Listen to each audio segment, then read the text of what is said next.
स्वागत। आज हम AWS सिक्योरिटी की दुनिया में थोड़ा और गहरे उतर रहे हैं। हाँ, बात करेंगे उन सर्विसेज की जो आपके ऑनलाइन एप्लीकेशंस की रक्षा के लिए सबसे पहले सामने आती हैं। हमारे पास AWS शील्ड और WAF मतलब वेब एप्लीकेशन फायरवॉल पर कुछ जानकारी है। ये एज सिक्योरिटी सर्विसेज हैं। मतलब ये खतरों को नेटवर्क के किनारे पर ही रोक देती हैं आपके सर्वर तक पहुंचने से पहले। तो आज कोशिश करेंगे कि इन दो सर्विसेज शील्ड और WAF को ठीक से समझें। ये करती क्या है, इनमें असल में फ़र्क क्या है और ये अक्सर साथ में क्यों इस्तेमाल होती हैं। चलिए शुरू करते हैं। तो सबसे पहले AWS शील्ड। सुनने में तो एकदम किसी रक्षा कवच जैसा नाम है। ये असल में क्या चीज़ है? हाँ, नाम बिल्कुल सही है इसका। AWS शील्ड को मेन काम है DDoS हमलों से बचाना। DDoS यानी डिस्ट्रीब्यूटेड डिनायल ऑफ सर्विस। अच्छा, ये वो वाले हमले ना जहाँ बहुत सारा नकली ट्रैफिक भेज के साइट बंद कर देते हैं। बिल्कुल। हमलावर इतनी फेक रिक्वेस्ट भेजते हैं कि असली यूजर्स के लिए सर्विस ही ठप हो जाती है। आजकल ये बहुत आम है, खासकर ऑनलाइन बिजनेस के लिए। समझ गया। तो ये डीडोस से बचाता है और मैंने सुना है इसके दो तरह के वर्जन हैं। एक शायद फ्री है और एक के पैसे लगते हैं। हाँ, ये जानना बहुत जरूरी है। पहला है शील्ड स्टैंडर्ड। स्टैंडर्ड, हाँ। ये हर AWS ग्राहक को मिलता है बिना किसी एक्स्ट्रा चार्ज के, और ये ऑटोमेटिकली चालू रहता है। अच्छा, मतलब कुछ करना नहीं पड़ता। नहीं, ये अपने आप जो आम नेटवर्क और ट्रांसपोर्ट लेयर के हमले हैं, मतलब लेयर 3 और लेयर 4 वाले, उनसे बचाता है। जैसे सिन फ्लड्स या UDP रिफ्लेक्शन हमले, वो जो नेटवर्क पाइप को जाम करने की कोशिश करते हैं। फ्री भी और ऑटोमेटिक भी, ये तो बढ़िया है। फिर ये शील्ड एडवांस क्या है, जिसके लिए सुना है काफी पैसे लगते हैं, करीब $3000 महीना प्लस डेटा यूसेज। सही कहा। शील्ड एडवांस्ड एक प्रीमियम सर्विस है और हाँ, महंगी है, लेकिन ये उन बिजनेसेस के लिए है जिनके एप्लीकेशंस बिल्कुल मिशन क्रिटिकल हैं। मतलब अगर वो बंद हो गए तो बहुत भारी नुकसान हो सकता है। तो इसमें क्या खास है स्टैंडर्ड से? एडवांस्ड सिर्फ लेयर 3-4 पर ही नहीं, बल्कि कुछ हद तक एप्लीकेशन लेयर मतलब लेयर 7 के हमलों से भी बेहतर प्रोटेक्शन देता है और विजिबिलिटी काफी ज्यादा मिलती है। और इसमें वो एक टीम वाली बात भी होती है शायद, कोई DRT। हाँ, वही इसका सबसे बड़ा आकर्षण है। DDoS रिस्पॉन्स टीम यानी DRT। ये AWS के एक्सपर्ट्स हैं, 24/7 अवेलेबल। ओ, मतलब असली इंसान। जी हाँ, अगर आपके ऐप पर कोई बहुत बड़ा या कॉम्प्लेक्स DDoS अटैक होता है तो ये DRT टीम सीधे आपकी मदद करती है, हमले को समझने में, उसे रोकने के लिए कस्टम रूल्स बनाने में। अच्छा। इसके अलावा एडवांस्ड आपको अटैक की लगभग रियल टाइम जानकारी देता है। और एक और चीज, DDoS की वजह से जो एक्स्ट्रा AWS बिल आ सकता है, उससे भी कुछ हद तक बचाता है। इसे कॉस्ट प्रोटेक्शन कहते हैं। तो ये सिर्फ ज्यादा प्रोटेक्शन नहीं है, ये एक्सपर्ट हेल्प और एक तरह की मन की शांति भी है। समझ गया। तो मतलब स्टैंडर्ड हुआ बेसिक कवच जो सबको मिला हुआ है, और एडवांस्ड हो गया एक तरह का स्पेशल फोर्सेस प्रोटेक्शन, बड़े और सेंसिटिव एप्स के लिए जिसमें एक्सपर्ट्स की सीधी मदद भी है। बिल्कुल सही समझा आपने। स्टैंडर्ड रोजमर्रा के छोटे मोटे अटैक्स के लिए, एडवांस्ड बड़े सोफिस्टिकेटेड हमलों के लिए है, और उनके लिए जिन्हें डाउन टाइम बिल्कुल भी मंजूर नहीं। वो DRT का होना अपने आप में बहुत बड़ा फर्क है।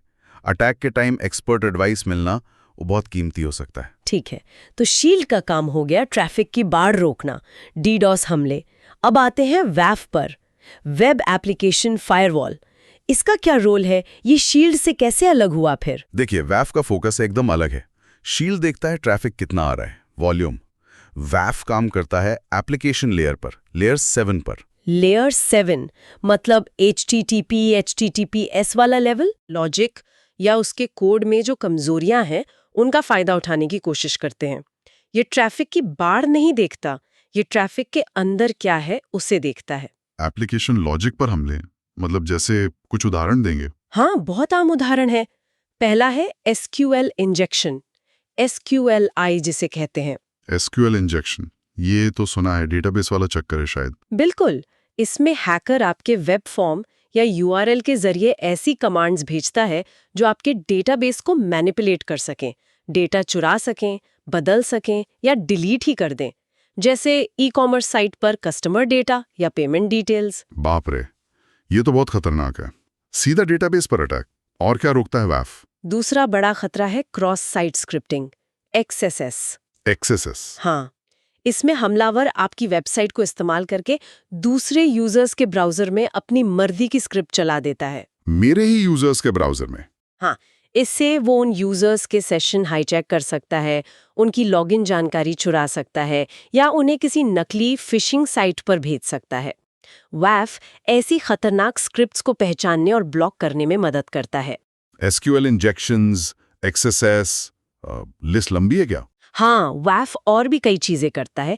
जैसे अगर आपको पता है कि किसी खास IP एड्रेस से या किसी पूरे देश से बार-बार हमले आ रहे हैं, तो आप WAF में नियम बनाकर उस ट्रैफिक को ब्लॉक कर सकते हैं। अच्छा, IP या लोकेशन बेस्ड ब्लॉकिंग। जी, और एक और जरूरी चीज है rate based rules. Rate based मतलब स्पीड से जुड़ा हुआ है? हाँ, आप तय कर सकते हैं कि कोई एक IP एड्रेस 1 मिनट में या 5 मिनट में कितनी रिक्वेस्ट भेज सकता है। अगर कोई उससे ज्यादा तेजी से रिक्वेस्ट भेज रहा है तो WAF उसे ब्लॉक कर देगा। ये बॉट्स या वेब स्क्रैपर्स को रोकने में बहुत काम आता है। दिलचस्प।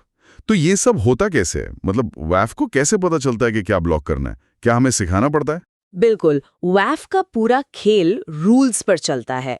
आप नियम बनाते हैं, ये नियम आने वाली हर वेब रिक्वेस्ट को चेक करते हैं। नियम?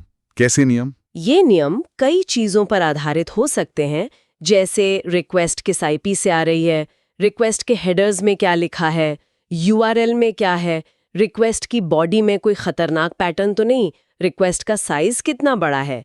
इन सब चीजों के आधार पर आप नियम बनाते हैं। और अगर कोई रिक्वेस्ट नियम से मैच कर जाए तो WAF क्या करता है? आप हर नियम के लिए एक्शन तय करते हैं। 3 मेन एक्शन होते हैं: अलाउ, ब्लॉक और काउंट। अलाउ, ब्लॉक, काउंट मतलब? अलाउ मतलब रिक्वेस्ट ठीक है, उसे आगे जाने दो आपके एप्लीकेशन तक।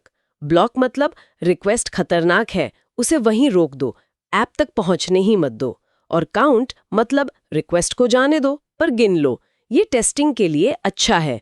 आप देख सकते हैं कि नियम कितनी बार मैच हो रहा है बिना असल में ट्रैफिक रोके। तो मतलब काफी कंट्रोल है हमारे हाथ में। हम अपनी जरूरत के हिसाब से नियम बना सकते हैं। और ये WAF लगता कहाँ से AWS में? WAF को आप AWS के एज लोकेशंस पर लगाते हैं। ये मेनली 3 सर्विसेज के साथ जुड़ता है। पहला, CloudFront, जो AWS का CDN है। हाँ, CDN। दूसरा, एप्लीकेशन लोड बैलेंसर यानी ALB, जो आपके सर्वर के आगे ट्रैफिक बांटता है। ओके। और तीसरा, API गेटवे।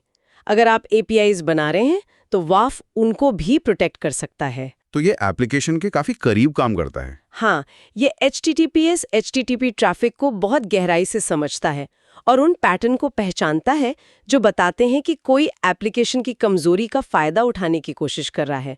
ये सिर्फ ट्रैफिक का वॉल्यूम नहीं देखता, उसकी नीयत समझने की कोशिश करता है।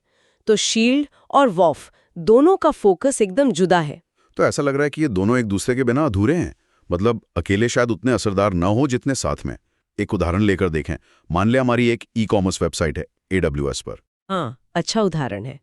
अब सोचिए 2 तरह के हमलावर हैं।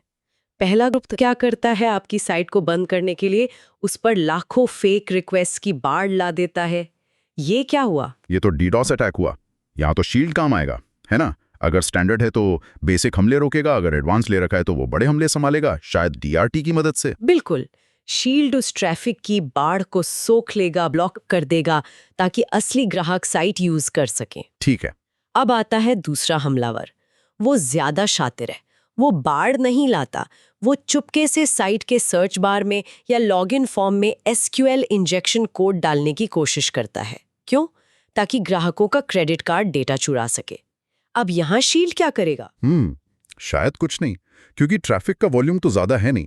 ये तो एप्लीकेशन के अंदर गड़बड़ करने की कोशिश है। सही पकड़ा। यहाँ WAF का रोल आता है। अगर आपने WAF में SQL इंजेक्शन को पहचानने वाले नियम बना रखे हैं और AWS इसके लिए बने बनाए मैनेज्ड रूल्स भी देता है। अच्छा, बने बनाए नियम भी हैं। हाँ, तो WAF उस खतरनाक रिक्वेस्ट को पहचान लेगा और उसे वहीं ब्लॉक कर देगा, आपके डेटाबेस तक पहुंचने से पहले ही, चाहे उस वक्त ट्रैफिक बहुत कम ही क्यों ना हो। अरे वाह, तो ये तो सच में टीम की तरह हो गए। शील्ड दरवाजे पर खड़ी भीड़ को संभाल रहा है और WAF उन चोरों को पकड़ रहा है जो चुपके से अंदर घुसने की कोशिश कर रहे हैं। बिल्कुल, इसे ही लेयर्ड सिक्योरिटी कहते हैं। सुरक्षा की परतें। आप सिर्फ एक ताले पर निर्भर नहीं रहते। शील्ड हो गई पहली मोटी दीवार जो बड़े हमलों को झेलती है। वैफ हो गई उसके पीछे की स्मार्ट दीवार जो चालाकी भरे हमलों को पकड़ती है। एज पर एक मजबूत सुरक्षा बनाने के लिए अक्सर इन दोनों का साथ होना बहुत जरूरी होता है। ये मिलकर आपकी ऑनलाइन प्रेजेंस को ज्यादा सेफ बनाते हैं। जुफ, बहुत अच्छे से समझ आया। तो अगर इस पूरी बातचीत को समेटना हो तो मेन पॉइंट्स क्या हैं जो याद रखने चाहिए? मेरे ख्याल से कुछ मुख्य बातें ये हैं। पहला, शील्ड स्टैंडर्ड। ये डीडॉस की बेसिक, ऑटोमेटिक और फ्री सुरक्षा है, लेयर 3-4 पर, हर AWS यूजर के लिए। ठीक है। दूसरा, शील्ड एडवांस्ड। ये एंटरप्राइज लेवल की DDoS सुरक्षा है, लेयर 3, 4 और कुछ हद तक 7। पैसे लगते हैं पर इसमें एक्सपर्ट DRT टीम, बेहतर विजिबिलिटी और कॉस्ट प्रोटेक्शन मिलता है। तीसरा, AWS WAF। ये एप्लीकेशन लेयर यानी लेयर 7 का फायरवॉल है। SQL इंजेक्शन, XSS, खराब bots, IP blocking, rate limiting जैसे हमलों से बचाता है। इसमें आप कस्टम नियम बनाते हैं। ओके। और चौथा, सबसे बड़ा फर्क, शील्ड निपटता है वॉल्यूमेट्रिक हमलों से, ट्रैफिक की बाढ़ से, जबकि WAF निपटता है एप्लीकेशन स्पेसिफिक हमलों से, कोड या लॉजिक की कमजोरियों से। और ये भी याद रखना जरूरी है कि ये एक दूसरे का रिप्लेसमेंट नहीं है ना? ऐसा नहीं कि WAF है तो शील्ड की जरूरत नहीं। ये पॉइंट बहुत जरूरी है। ये दोनों अलग अलग प्रॉब्लम सॉल्व करते हैं। WAF आपको बड़े DDoS अटैक से नहीं बचा सकता, उसका काम वो है ही नहीं। और शील्ड स्टैंडर्ड आपको SQL इंजेक्शन या XSS से नहीं बचाएगा।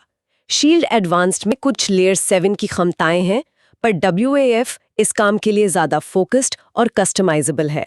तो मतलब ये देखना होगा कि हमें किस तरह के अटैक का ज्यादा खतरा है। हाँ, आपका रिस्क प्रोफाइल क्या है, इस पर निर्भर करता है कि आपको शील्ड स्टैंडर्ड काफी है या एडवांस चाहिए या वैफ चाहिए, या फिर जैसा अक्सर होता है शील्ड और वैफ दोनों का कॉम्बिनेशन चाहिए। एकदम क्लियर हो गया। तो अगर कोई पूछे भाई SQL इंजेक्शन से कैसे बचें, जवाब है वैफ कॉन्फ़िगर करो। और भारी ट्रैफिक वाले DDoS से कैसे निपटें, जवाब है शील्ड इस्तेमाल करो, स्टैंडर्ड या एडवांस्ड। और कौन सी सर्विस है जो बिना कुछ किए फ्री में मिल रही है, वो है शील्ड स्टैंडर्ड। बिल्कुल, ये सेवाएं AWS सिक्योरिटी पजल के 2 बहुत महत्वपूर्ण टुकड़े हैं। तो ये थी AWS शील्ड और वैफ पर हमारी आज की चर्चा। मुझे लगता है अब ये तस्वीर काफी साफ हो गई है कि शील्ड संभालता है ट्रैफिक की बाढ़ और वैफ एप्लीकेशन के लॉजिक पर होने वाले हमलों को, और अक्सर बेस्ट प्रोटेक्शन के लिए दोनों साथ में काम करते हैं। हाँ, और ये हमें याद दिलाता है कि सिक्योरिटी सिर्फ इन 2 सर्विसेज पर ही खत्म नहीं होती, ये डिफेंस एंड डेप्थ का हिस्सा है। मतलब सुरक्षा की कई परतें होती हैं। सही बात है।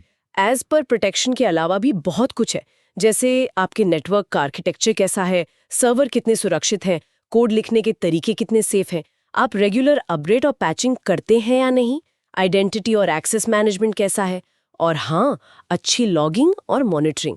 शील्ड और वैफ पहली दीवारें हैं, लेकिन किले को मजबूत रखने के लिए और भी बहुत कुछ करना पड़ता है। बिल्कुल सही कहा, ये तो सिर्फ शुरुआत है। और ये बात सोचने पर मजबूर करती है कि जैसे जैसे ऑनलाइन खतरे और कॉम्प्लेक्स और ऑटोमेटेड होते जा रहे हैं, क्या शील्ड और वैफ जैसे आज के टूल्स भविष्य में काफ़ी होंगे, या हमें साइबर क्रिमिनल से एक कदम आगे रहने के लिए लगातार नई टेक्नोलॉजी और तरीके अपनाने होंगे? एज सिक्योरिटी का फ्यूचर कैसा दिखेगा? यकीनन इस पर सोचने के लिए बहुत कुछ है।